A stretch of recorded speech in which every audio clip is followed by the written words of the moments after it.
Voilà, rebonjour ou bonjour tout le monde. Je fais cette nouvelle vidéo pour parler des agressions islamiques qu'il y a ces derniers temps enfin ces derniers temps, ça fait un bout de temps là. En fait, c'est vaste comme domaine en fait, parce que pour comprendre ce qui est en train d'arriver en France, il faut déjà comprendre ce qui se passe dans les pays islamiques. Et ce qu'on nous cache en fait, ce que les autorités islamiques, islamiques des pays musulmans nous cachent. Moi déjà j'aimerais, il y a des années de ça j'avais demandé, mais j'ai jamais réussi à trouver, parce que il faut aller fouiller dans les archives des pays musulmans, dont maghrébins entre autres, parce que c'est beaucoup des maghrébins qu'on a en France. Moi-même, je vous le rappelle, je suis à moitié maghrébin. En fait, ce qu'il faudrait savoir, c'est le taux de criminalité et le type, le genre de criminalité qui règne en fait au Maghreb. Moi, j'ai entendu des histoires incroyables. Un Marocain qui m'expliquait que quand il avait été au Maroc en vacances, un mois avant qu'il vienne, en fait, un gars était venu avec la tête d'un autre mec dans un sac. Il l'avait posé sur le comptoir en disant qu'il lui fallait 2 verres. Un verre pour lui et un verre pour le mec avec qui il avait coupé la tête. Et des histoires comme ça, j'en ai entendu. J'aimerais, moi, connaître la nature des crimes qui sont commis là-bas, et puis la fréquence, en fait, le degré, la fréquence des crimes qui sont commis. Alors, s'il s'avère, en fait, c'est ce que je pense, en fait, qu'en réalité, depuis des siècles, il y a le même type de crime là-bas, pour les mêmes raisons, en plus. C'est-à-dire, c'est intéressant aussi de savoir les motifs, en fait, des crimes. Ça en dit long, hein, le motif. On nous explique qu'avant... Avant, il y avait plus de crimes en France, il y a 150 ans. C'est normal. Ce qu'on ne vous dit pas à côté de ça, c'est qu'à l'époque, les gens ils buvaient de l'absinthe. L'absinthe, elle a été interdite en 1910, définitivement. Parce que, en fait, l'absinthe, c'était une tueuse de femmes. C'était une tueuse de femmes. Les maris qui buvaient de l'absinthe devenaient fous et ils finissaient par tuer leur femme à coups de poing, en fait. Et puis ils s'entretuaient entre eux. Ils devenaient complètement malades, en fait. L'absinthe leur rongeait les neurones et ça les rendait très agressifs. Et puis, c'était une autre époque. La femme était un objet, pas qu'en France, à travers le monde. On était encore dans cette époque où c'était juste une chose, en fait, un objet, comme un objet de décoration au sein de la maison. Donc, c'est un contexte qui est complètement différent, auquel on s'est complètement, peut-être pas complètement détaché, mais en tout cas, on travaille à s'en détacher. Et on nous parle souvent d'une France qui n'existe plus pour comprendre la France d'aujourd'hui. C'est complètement débile, ça n'a pas de sens, et tout ça, c'est de la foutaise, c'est ce qu'on appelle du sophisme, parce que les gens qui le font, en fait, le font volontairement pour tromper, en fait, l'opinion publique et nous cacher des réalités. Donc, ce qu'il faudrait qu'on sache, c'est quel type de crime, quelle fréquence, quelle catégorie et les motifs pour lesquels ces crimes sont commis dans les pays musulmans, en fait, et ce qui nous permettrait de comprendre l'importation, en fait, ou si vraiment il y a eu une importation, en fait, de ce type, le caractère, en fait, de ces crimes. Et là, on comprendrait on aurait la preuve que c'est anthropologique, que c'est culturel, parce qu'il faut apporter des preuves. On ne peut pas dire ça comme ça. Et moi, je sais qu'il y a beaucoup de musulmans qui cachent la vérité. Ils cachent la vérité parce qu'ils pourraient faire des vidéos sur YouTube, ils pourraient nous éclairer là-dessus.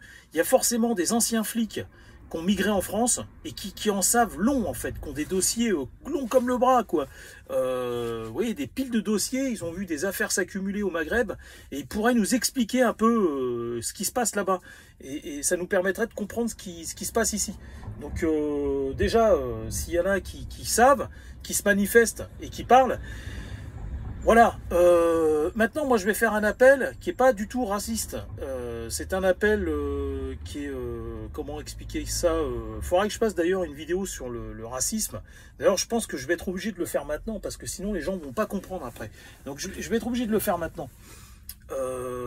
Avant de lancer cet appel, je vais faire une petite mise au point sur le racisme. Il y a plusieurs sortes de racisme, de ségrégation. Le racisme, c'est vaste. Le racisme, c'est ce qu'on appelle un nom vernaculaire.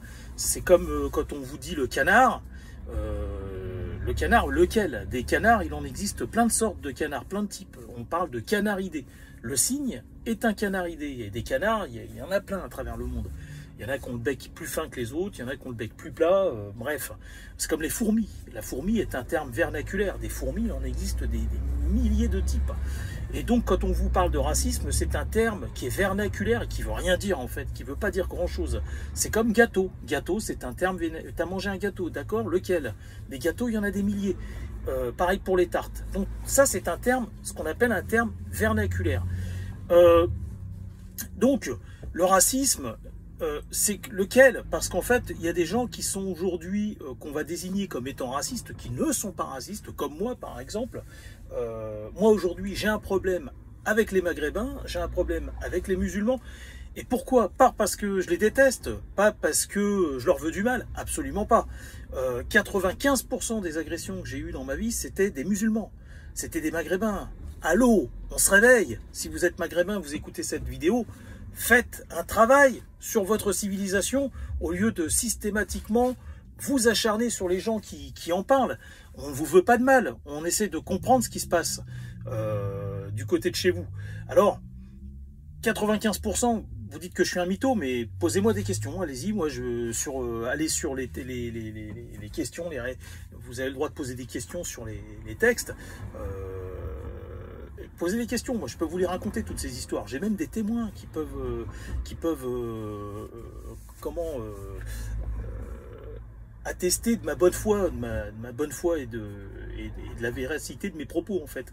Et donc toutes les agressions, quasiment toutes les agressions que j'ai eues dans ma vie, c'était des Maghrébins. Alors je dis pas qu'ils sont pires que les autres, c'est pas ce que je dis.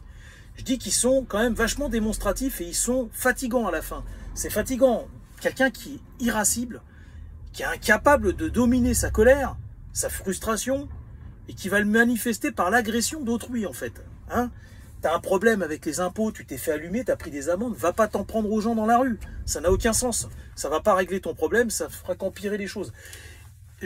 J'ai aussi eu des problèmes avec des Français qui étaient, des Français de souche, hein, qui étaient extrêmement vicieux, hein, des vraies saloperies. Hein. Alors je dis pas que toutes les Français sont comme ça, il y en a pas, genre, heureusement j'en ai, c'est de l'ordre de 1 sur 1000. Mais ça existe, il y a des Français qui sont capables de vous nuire et de vous faire énormément de nuisances, de vous pourrir l'existence et de vous pousser à bout en fait. Et vous n'avez pas forcément besoin d'être étranger. Moi j'ai déjà vu des Français qui se prenaient le bec avec d'autres Français de souche, hein, pour des histoires de merde. Genre pourquoi tu m'as pas laissé rentrer en premier dans le bus alors que je portais un sac, des trucs qui partent qui prennent des proportions incroyables. Donc je dis pas que les Français sont une race tranquille qui avant qu'il y ait des étrangers, il n'y avait aucun problème en France. C'est pas ce que je dis. Je dis que là, il faut quand même qu'on fasse le point sur les musulmans et les populations musulmanes en France. Il y a un point à faire avec ça, il faut qu'on comprenne ce qui se passe. Et puis il va y avoir une réponse. Hein. On n'est pas des abrutis, on ne va pas se laisser faire éternellement. Hein. Si la majorité de ces gens-là ne comprennent pas, à un moment donné, il va falloir qu'on réagisse. On va même réagir avant qu'ils comprennent. Parce que moi, je ne vais pas attendre, s'il y a quelqu'un qui ne comprend pas que jouer avec le feu, c'est dangereux, je ne vais pas attendre qu'il joue avec le feu, qu'il mette le feu à ma baraque, qu'il tue mon gosse et ma compagne, et pour intervenir. Je vais intervenir avant qu'il joue avec les allumettes, si j'ai compris que l'issue est fatale, que si j'ai compris que irrémédiablement il joue avec les allumettes, il va me cramer, je vais mourir dans l'agonie, je vais intervenir avant qu'il rejoue avec les allumettes. Donc voilà. Donc aujourd'hui il y a plusieurs formes de racisme. Il y a des gens qui sont devenus pas racistes mais qui n'ont pas le code source, c'est-à-dire qui ne sont pas à l'origine au fond d'eux racistes, mais qui sont, pour se prémunir du danger qui les menace, sont devenus ségrégationnistes. C'est mon cas. C'est pas de gaieté de cœur, ça me fait vraiment de la peine d'être comme ça m'emmerde d'être comme ça, c'est immoral, c'est pas beau, on se sent pas bien dans sa peau, mais c'est pas de ma faute, c'est des gens qui me poussent à être comme ça, parce que à chaque fois que je fais confiance et que je suis sympa, paf, je me fais entuber, je me retrouve en garde à vue pour des trucs que j'ai pas fait, que j'ai pas déclenché, et ça je vous raconterai, je ferai une vidéo là-dessus. La dernière fois, je me suis fait agresser par un Maghrébin qui arrêtait pas de se garer systématiquement devant mon bateau. Il prétextait n'importe quoi, il a fini par me faire des... Moi, je lui ai parlé gentiment, je lui ai dit que j'allais aller en mairie pour faire des photos de sa plaque. Il a commencé à me faire des menaces devant sa fille. Il m'a insulté devant sa fille, il m'a fait des menaces de représailles, intimidation. Il a bousillé mon portail. Enfin, il m'a fait une rayure sur le portail pour me venger. Je lui ai cassé son rétroviseur. C'est peut-être pas très intelligent, mais il y a une réponse toujours avec moi. Il y a une réponse proportionnelle à ce que j'ai subi. Et donc, eh ben, comme il était avec sa fille, il pouvait tout se permettre. Casser mon matériel, m'insulter, me traîner dans la merde.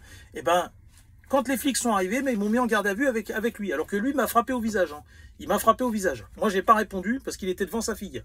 Donc, j'ai pas été si loin que ça.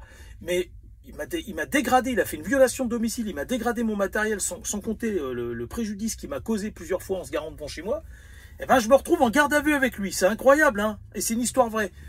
Alors, aujourd'hui, il y a des gens, on vous parle de racisme, il y a des gens qui sont racistes, enfin, qui sont devenus dits racistes. Encore ce mot vernaculaire qui n'a pas beaucoup de sens aujourd'hui, en vérité, vu l'état actuel de la société.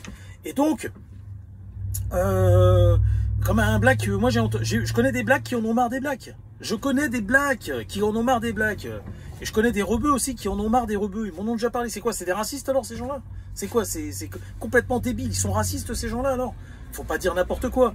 Donc, ce que je veux vous dire aujourd'hui, c'est que il y a des gens qui aujourd'hui se méfient. C'est un traumatisme.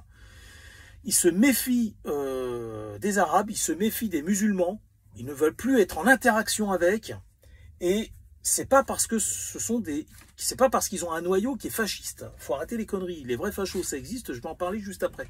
Alors, c'est des gens qui en ont marre. Ils ont un ras-le-bol. Ils ont été maintes et maintes fois bousculés. Là, on parle de choses qui se sont jouées sur des décennies, hein, sur 30 ans, ou des gens qui ont subi des agressions graves, des filles qui ont des fois 16 ans, mais c'est des agressions qui ont perduré sur 5 ou 6 ans. Ça représente quelqu'un qui a 16 ans, vous savez, 4 ans, 5 ans, ça représente quand même un tiers de sa vie, hein, c'est énorme. Hein.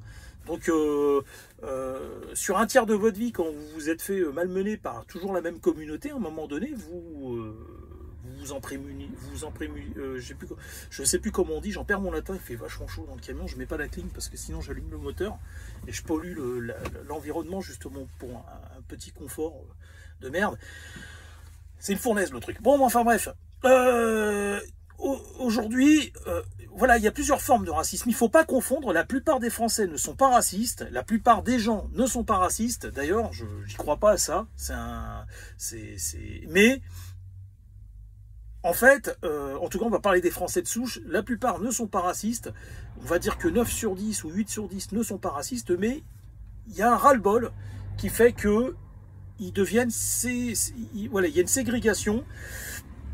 Ils deviennent aussi xénophobes, c'est-à-dire qu'ils se méfient de ce qui est étranger, en fait, de ce qui peut venir de certaines provenances, en fait, de certains pays. Et moi, je suis complètement en accord avec ça, complètement d'accord, parce que c'est normal, en fait. C'est normal, en fait. Il y a un traumatisme qui s'est créé, et forcément, quand vous vous êtes fait entuber 10 fois de suite par des manouches, moi, les gitans, par exemple, j'ai rien contre les gitans. À chaque fois que j'ai fait confiance à des gitans, ils m'ont entubé. D'accord 4 fois dans ma vie, à chaque fois que j'ai fait 4 fois, j'ai été gentil avec des gitans, je me suis dit, il faut pas généraliser, il faut pas être comme ça, c'est dégueulasse, Alex. Et ben, paf, à tous les coups, je me suis pris une banane. La dernière fois, j'ai vendu une voiture à un gitan en tant qu'épave. Il y avait son numéro sur un feu rouge, alors je l'appelle, je lui dis, écoute, j'ai une épave, il vient, hop, je lui dis, moi je te paye même pour que tu la reprennes si tu veux. Il me fait, non, est-ce que tu peux juste, au lieu de dire que mis pour destruction, tu dis que tu me l'as vendu? Je lui dis, bah non, parce que je te l'ai pas vendu, c'est pas vrai. Je te l'ai donné. Je t'aurais même payé pour que tu la prennes, pour que tu m'en débarrasses. Il me dit, ah mais s'il te plaît, moi ça me rendrait service. Je le fais. 6 mois après, une famille de Turcs qui s'est fait arnaquer, il a revendu une épave, 3000 €, je crois, du côté de Gennevilliers. Et la famille de Turcs qui est victime, en fait, qui s'est fait arnaquer par ce gitan, eh ben, ils sont venus sonner chez moi parce qu'en plus, il a fait une usurpation d'identité. Il s'est fait passer pour moi, en fait. Donc, vous voyez, à un moment donné, si vous êtes gitan, vous entendez cette vidéo, comprenez bien que j'ai rien contre vous. Moi, j'ai même envie de travailler avec les gitans dans le projet Veine du désert parce que les gitans s'avèrent très utiles pour le projet Veine du désert. Mais comprenez bien qu'à un moment donné, quand on se fait endoffer, comme ça, sans arrêt, à un moment donné, vous voyez, hein, c'est normal, il y a une réaction derrière. Il y a une réaction. Il y a une réaction. Donc aujourd'hui, je ne fais plus confiance aux gitans. Voilà. C'est jusqu'à ce que j'en rencontre qui valent la peine et qui me prouvent que je me suis trompé. Voilà.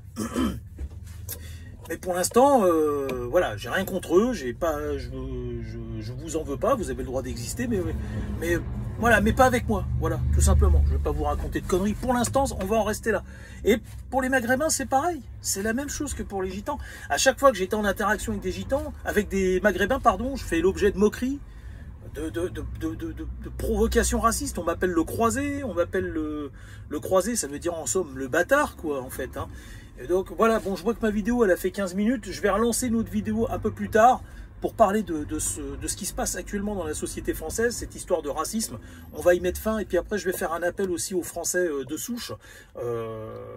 Ça ne veut pas dire que les autres ne peuvent pas y participer, mais moi je me considère pas comme un Français de souche parce que je suis métissé, je suis à moitié. Donc voilà, j'appelle les choses, je suis quelqu'un d'assez terre à terre en fait, hein. Alors je sais pas si c'est une qualité ou un défaut, mais moi je ne me considère pas comme un Français de souche. Je suis un Français croisé, métissé, mais par contre il y a l'art et la manière de le dire. Quand il y a quelqu'un qui vous jette, ouais, t'as un croisé, de la part de musulmans, pour moi ça a deux significations. Je le prends comme les croisés, en fait, les croisés de l'époque, là, les mecs qui avaient des trucs, qui portaient des croix et puis qui partaient en guerre contre les musulmans. C'est pas du tout ça, je suis même pas chrétien, moi, en fait, hein. J'arbore des symboles chrétiens, justement, pour lutter contre l'islamisation de la France et contre cet effacement de l'identité judéo-chrétienne française et européenne, et occidentale, plus généralement. Mais ceci dit, non, quand on m'appelle le croisé, ça se fait pas, même si c'est la réalité, même si c'est vrai, même si je suis un... Alors bâtard, je sais pas si c'est un terme, quand on dit un pain bâtard, est-ce que dans le terme officiel, vraiment le terme, est-ce que c'est une insulte ou je sais pas. C'est comme le mot négro, négro en fait ça veut dire noir en fait en latin. Mais au fil du temps c'est devenu une insulte. Et ça... On ne peut pas faire comme si on ne comprenait pas. On peut l'expliquer de façon pédagogique à une personne de couleur, lui dire, tu sais, négro, en fait, à l'origine, c'est pas une insulte, hein. Ça désigne, c'est comme si je te dis, t'es noir ou black. C'est la même chose. Mais dans la culture générale, négro, c'est devenu une insulte, en fait. Et donc, ça dépend par qui c'est dit, quoi. C'est un Italien qui vous dit que vous êtes un négro, vous êtes un noir, donc ça peut passer. Si c'est un espagnol aussi. Mais par contre, si c'est vous qui le dites, si vous êtes français, si vous êtes arabe ou si vous êtes chinois et que vous dites que vous n'êtes pas latin et que vous dites à quelqu'un qu'il est négro, là ça peut partir en cacahuète. Bon, enfin bref, voilà, j'ai fini cette vidéo et je vous dis à bientôt pour la prochaine, sur le même sujet, hein.